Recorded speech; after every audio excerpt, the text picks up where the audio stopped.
सीकर में पेवा गांव की घटना है। उस घटना को पढ़ने से आज एक अखबार में वो न्यूज़ छपी है, तो उस न्यूज़ को पढ़ करके ऐसा लगता है कि आदमी का जो है मानवता ख़त्म हो गई है। इस तरह से एक दिल दहलाने वाली घटना है।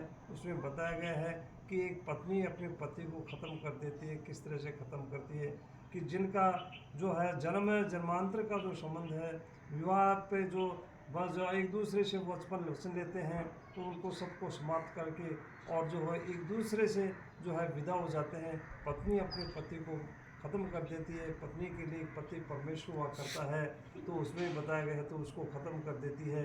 यानी पत्नी ने अपना जो है एक जो कानून जो होते हैं, कानून बने हुए हैं, उन कानूनों को हाथ में ले लिया, हाथ में लेकर के यानी पत्नी का धर्म होता है कि पति की सेवा करना, या पति उसके लिए परमेश्वर के बराबर होता है। और ये कहा भी गया है कि धीरज धर्म वे कर नारी, इनको आपातकाल परखे चारी। इन चारों को जो है आपातकाल में परखना ज़रूरी होता है। लेकिन उस पत्नी ने जो है एक धैर्य नहीं रखा, धीरज नहीं रखा, विवेक खो दिया उसने।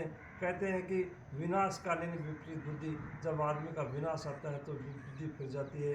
तो उस पत्नी ने जो है इस तरह से घटना, उसको एक समझदारी से काम करना चाहिए था कि पति को जो है एक समझा बुझा करके कैसे भी उसको एक सही रास्ते पर लाए। वो घर वालों से कहती वो जो है इस तरह से, या उसके बाद में कानून जो बने हुए हैं तो कानूनों को जो है उनका सहारा लेती, लेकिन कानून को जो है अपने हाथ में ले लिया और इस तरह से उसको ख़त्म कर दिया।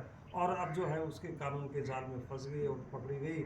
और इस तरह से यानी बहानाबाजी भी उसने काफ़ी की, लेकिन वो बहानाबाजी पुलिस के सामने उसके नहीं चल पाए। इस तरह से ये घटनाएं आम जो है हो रही हैं, आए दिन हो रही हैं। पति का भी दायित्व था कि वो शराब के पीछे उसने अपना जीवन दे दिया।